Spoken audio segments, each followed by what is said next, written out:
Hello everyone. आज हमने previous lecture में क्या देखा था? Composite block diagram of two area load frequency control.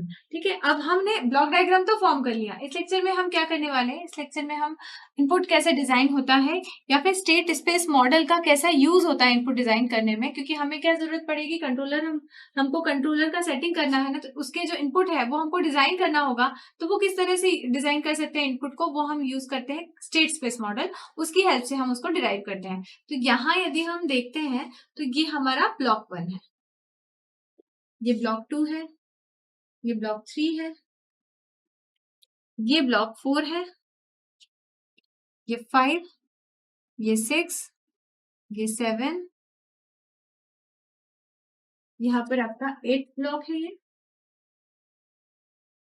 और ये 9th ब्लॉक है। इस तरह से आपने डिफरेंट मार्किंग कर दी इन ब्लॉक्स। हमें क्या करना है? हमें स्टेट स्पेस मॉडल बनाना है। हम मान लेते हैं कि जो डिमांड 1 में जो चेंज आ रहा है, चेंज इन लोड डिमांड 1, उसको मैं बोल देती हूँ W1। ये W1 क्या है? तो यहाँ पे बोल देती हूँ ये W2। W1 एंड W2 क्या है? W1 एंड W2 क्या है? डिस्टर्बेंसेस है। लोड डिमांड में चेंज मतलब क्या है? वो डिस्टर्बेंस ही तो है, हमारे सिस्टम को डिस्टर्ब कर रहा है वो। तो ये जो W1 एंड W2 है, मैंने उनको बोल दिया कि ये डिस्टर्बेंसेस है। Change in load demand 1 and change in load demand 2। यहाँ मैंने मार्क किया है X1। ठीक है, यहाँ X1 मार्क किया है, यहाँ X2 मार्क किया है, ये X3 है आपका, साथ ही साथ ये X4 है आपका, ये X5 है। ठीक है, X5 है, यहाँ पे आपका X6 है। ठीक है, X7 यहाँ पर से, ये भी ब्लॉक डायग्राम जो ब्लॉक दिख रहा है आपका, ये किस टाइप का ब्लॉक है? इंटीग्रेटर है ये भी, क्योंकि 1/s जहां पर आ रहा है इसका मतलब वो क्या है? इंटीग्रेटर है। तो यहाँ से यहाँ पर हमने बोला ये X7 है। X8 हमने यहाँ पर बोल दिया कि ये इस इंटीग्रेटर का जो आउटपुट है, यहाँ पे हमने बोल दिया ये X8 है। सिमिलरली इस इंटीग्रेटर का जो आउटपुट है हमने बोल दिया वो X9 है। ठीक है, तो इस तरह से आपने मार्किंग कर ली। ठीक, ये मार्किंग करने के बाद में अब हम देखेंगे X1 का वैल्यू क्या है। X1 क्या है? ठीक है, तो X1 आपका आएगा ये पूरा KPS1 divided by 1 plus S TPS1 is multiplied by what? किसके मल्टीप्लीकेशन में? यहां से क्या आ रहा है? X2 minus delta PD1। Delta PD1 की जगह में क्या लिख सकती हूँ? मैं लिख सकती हूँ W1, क्योंकि डिस्टर्बेंस है। तो ये W1, और यहां से क्या आ रहा है? यहां से हमारी आ रही है टाई लाइन पावर। यहाँ क्या है आपका? X7। तो यहां से मैं लिख सकती हूँ कि ये क्या आ रहा है? X7 आ रहा है, जो कि कैसा है? नेगेटिव है। तो ये आपका आ जाता है X, क्योंकि X यहां तक पहुंच रहा है। तो इसमें क्या, ये चीज का मल्टीप्लाई हो रहा है किसमें? इस ट्रांसफर फंक्शन का मल्टीप्लाई किसमें हो रहा है? This minus this multiplied by this will be equal to X1। ठीक है, तो यहां से मैं क्या बोल सकती हूँ कि X1 plus TPS1 into X dot is equal to KPS1 X2 minus X7 minus W1। ठीक है, जब हमने इसको सॉल्व किया तो हम इसको इस तरह से लिख सकते हैं। यहां मैंने बोला X डॉट या X1 dot, sorry X1 dot मैंने बोला। अभी डॉट मतलब क्या हुआ? देखिए, जब आप डिफ्रेंशिएट करते हैं तो उसका डिफ्रेंशिएशन का लाप्लास ट्रांसफॉर्म आपका क्या होता है? S का मल्टीप्लाई करते हैं। जब आप इंटीग्रेट करते हैं तो इंटीग्रेशन में क्या होता है? इंटीग्रेशन का लाप्लास ट्रांसफॉर्म होता है 1/s। सिमिलरली यदि किसी क्वांटिटी में S का मल्टीप्लाई कर रहा है और उसको मुझे टाइम डोमेन में कर रहा है, इसका मतलब मैं क्या कर रही हूँ कि मैं उसको डिफ्रेंशिएट कर रही हूँ, वो पर्टिकुलर क्वांटिटी को। अगर X1 के साथ में S है, S इंटू X1 क्या हो जाता है हमारा? इसका मतलब X1 का डिफ्रेंशिएशन, S का मल्टीप्लाई है यदि X1 में, तो वो क्या दर्शाता है हमको? वो डिफरेंशिएशन दर्शाता है। तो इसको जब मैंने सॉल्व किया तो मुझे क्या मिला? इस क्वांटिटी के साथ में S है, ये पूरा का पूरा अमाउंट मल्टीप्लाई हुआ किसमें? X में। यहाँ पे मल्टीप्लाई हुआ, तो इसलिए यहाँ पर S होने के कारण यहाँ पर X1 डैश आ गया। इसको रीअरेंज करते हैं हम, तो हमें क्या मिलेगा? X1 dot will be equal to minus 1 upon TPS1 into X1 plus KPS1 into X2 divided by TPS1 minus KPS1 into X7 यहाँ x7 भी है ना, इन दोनों का आपस में मल्टीप्लाई हुआ, x7 divided by TPS1 minus KPS1 into W1 जो कि डिस्टर्बेंस है वो, डिवाइडेड बाय TPS1। ठीक, तो इस तरह से हम इसको डिराइव कर सकते हैं। अब अगर हम सेकेंड ब्लॉक की बात करते हैं, ब्लॉक नंबर 2 की यदि हम बात करते हैं, इसी तरह से हम x2 की सेकंड ब्लॉक की यदि बात करते हैं, अभी हमने क्या निकाला, यहाँ से x1 निकाला और उसकी स्टेट स्पेस इक्वेशन लिख ली। नेक्स्ट हम देख रहे हैं x2, तो x2 के लिए क्या होगा, x2 will be equal to what, x3 multiplied by this block, ये transfer function multiplied by x3, तो x2 will be equal to 1 upon 1 plus tt1 into s multiplied by x3। यहां से हम इसको फिर मल्टीप्लाई करेंगे, रीअरेंज करेंगे, तो हमको क्या मिलेगा, एक तो x2 की टर्म आ जाएगी और एक x2 के साथ में ऐसे, इसका मतलब x2 डैश आएगा, तो ये क्या आ जाएगा, x2 plus tt1 x2 dot is equal to x3।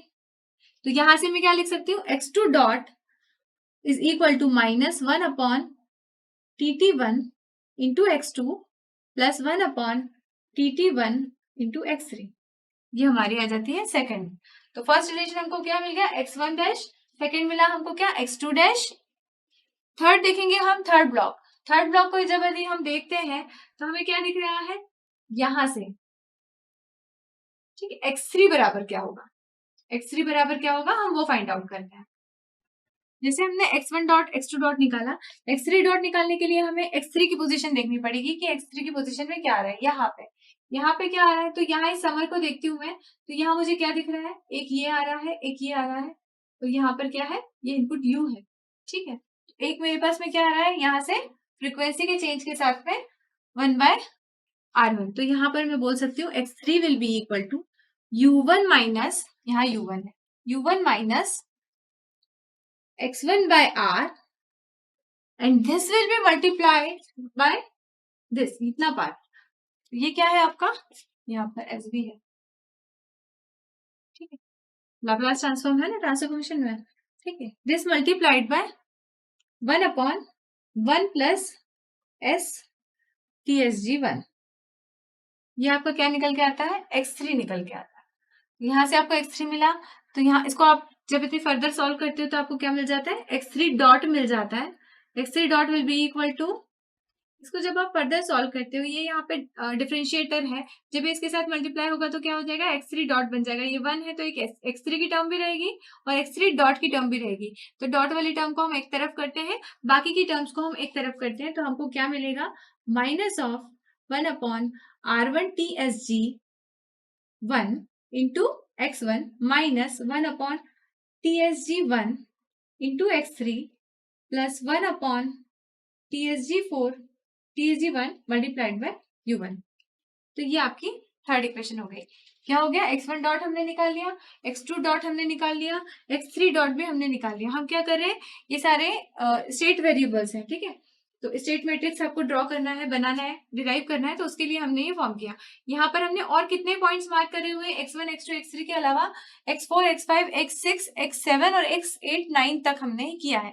तो ये सारे डॉट की वैल्यूज इसी तरह से यही प्रोसीजर लेते हुए कहाँ से आ रहा है, ब्लॉक पे कहा, यहाँ जैसे x3 है तो कहाँ से वो वैल्यू आ रही है, पूरा मल्टीप्लीकेशन, उसका इनपुट क्या है वो करते हुए हम उसको करते हैं। जैसे x2 की बात करें तो x2 क्या था हमारा, यहाँ से जो आ रहा है वो, साथ में जो भी आपका जो एलिमेंट यहाँ पर आ रहे हैं उन सबका जो है सम जो है वो x2 के बराबर आ रहा है, तो इस तरह से हम एक साइड से उसको पूरा करते हैं। तो बाकी के जो पैरामीटर्स है हम वो निकाल के देखते हैं।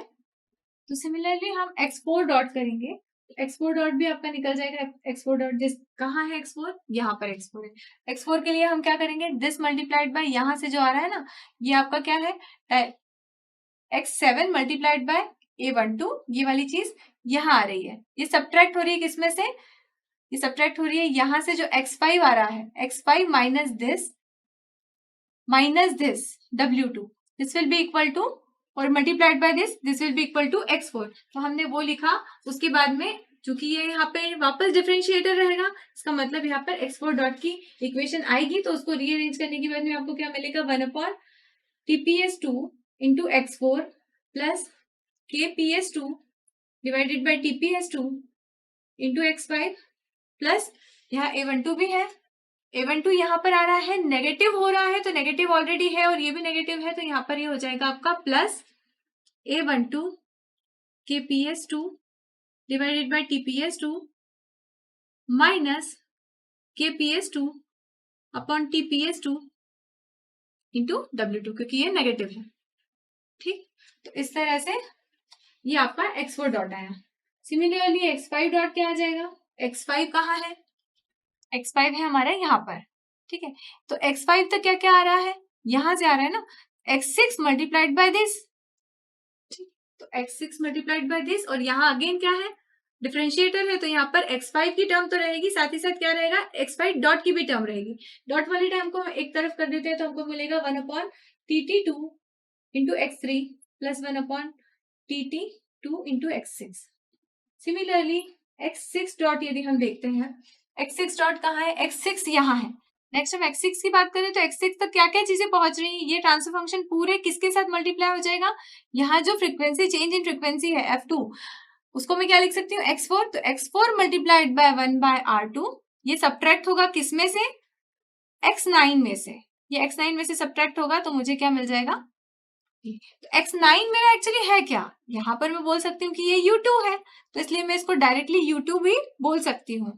तो यहाँ पर मैं क्या लिखूंगी, x6 dash dash will be equal to 1 minus of 1 divided by r2 TSG to x4। ठीक है, x4 कहाँ है हमारा, x4 यहाँ है। x4 क्यों बोला, हमको डेल्टा f2 लिखना था, डेल्टा f2 को हमने x4 बोल दिया, तो यहाँ पर ये आ गया minus 1 upon TSG2 into x6। ठीक, क्योंकि ये यहाँ से मल्टीप्लाई हो रहा है, plus 1 upon TSG2 into U2। सबसे पहले आपने x6 को ही फॉर्म किया, पर x6 के साथ में ये s का मल्टीप्लाई हो गया आपके, इसीलिए आपका क्या बन जाता है, ये डॉट वाली टर्म आ जाती है। तो डॉट वाली को आप अलग कर देते हो, बाकी की टर्म्स को आप अलग कर देते हो, तो इस तरह से आपकी x6 डॉट की भी इक्वेशन फॉर्म हो जाती है। नेक्स्ट आते हैं x7 डॉट, क्या होगा, x7 कहाँ पर है, x7 है हमारा यहाँ पर। यहाँ क्या आ रहा है x7 में, ये जो फंक्शन है ये मल्टीप्लाई किससे हो रहा है, ये x1 से माइनस x4 से, ये यहाँ पॉजिटिव है यहाँ नेगेटिव है, x1 minus x4 multiplied by this which will be equal to x7। जब उसको फर्दर सॉल्व करते हैं तो हमें क्या मिलेगा, हमें मिलेगा this will be equal to 2 pi t12 x1 माइनस 2 पाई t12 x4। नेक्स्ट आते हैं x8 की तरफ, x8 डॉट कहाँ है, x8 डॉट यहाँ पर है। ठीक है, यहाँ क्या आ रहा है, यहाँ पर आ रहा है एक तो ये, दूसरा ये क्या है हमारा, x7 कहाँ है हमारा, ये है x7, यहाँ से ये, यहाँ से ये, यहाँ x7 आ रहा है। ठीक है, और यहाँ क्या आ रहा है हमारा, ये यहाँ डेल्टा f1 है ना, इसका मतलब ये क्या है, x1 है, ये हमारा x1 है। तो x1 multiplied by b1 plus x7 this will be equal to x8 dot, b1 x1 plus x7। Similarly x9 क्या हो जाएगा, x9 डॉट, 9 कहाँ है, x9 आपका जो है वो यहाँ पर है, यहाँ। तो x9 क्या हो जाएगा, यहाँ देखते हैं हम b2 किसके साथ मल्टीप्लाई हो रहा है, x4 के साथ, तो यहाँ क्या आ रहा है हमारा x4 मल्टीप्लाइड बाय b2, और यहाँ क्या आ रहा है, ये साइलेंट पावर, लेकिन ये क्या है x7 multiplied by minus of a12, ये आ रहा है आपका यहाँ पे। तो इन दोनों को जब हमने ऐड किया तो हमें क्या मिला, दोनों को हमने ऐड किया तो b2 x4 प्लस, लेकिन यहाँ पे ये चूंकि माइनस है, यहाँ तो प्लस है लेकिन यहाँ माइनस है, इसलिए यहाँ पे माइनस a12 x7। ठीक, तो हमें सारे ये x डॉट मतलब स्टेट मैट्रिक्स जो रहता है वो हमको मिल गया। तो इसको हमें यदि कंबाइन देखना है तो ये x डॉट बराबर क्या है, x डॉट बराबर क्या है, ये है ax plus bu plus fw। क्यों, क्योंकि इसमें x की टर्म्स भी रहेंगी हमारी, एक्चुएटिंग सिग्नल यानी कि u की टर्म्स भी रहेगी हमारी, और w यानी कि डिस्टरबेंस की टर्म भी है हमारी। तो इसीलिए यहाँ पर हम इसको जनरलाइज फॉर्म में, ये क्या है आपका स्टेट वेरिएबल का मैट्रिक्स है, तो इसको बोल सकते हैं हम स्टेट वेक्टर है ये। तो x is equal to x1 x2 and so on xn। यहाँ पर x9 है क्योंकि, तो x9 तक चला जाएगा। ठीक, ये आपका होता है स्टेट वेक्टर। यहाँ पर u क्या है? u आपका होता है कंट्रोल वेक्टर। u क्या है? कंट्रोल वेक्टर, u1 u2, क्योंकि यहाँ पे दो ही u है, एक u1 है और एक u2 है, तो इसलिए u1 u2 का ट्रांसपोर्ट, ये आपका है कंट्रोल वेक्टर। नेक्स्ट क्या है? w। w एक्चुअली है क्या? डेल्टा PD1 और डेल्टा PD2 है, लेकिन वो डिस्टर्बेंस है इसलिए हम उसको w से कर रहे हैं डिनोट। ठीक है, तो ये w will be equal to w1 w2 का transpose, this is equal to disturbance vector.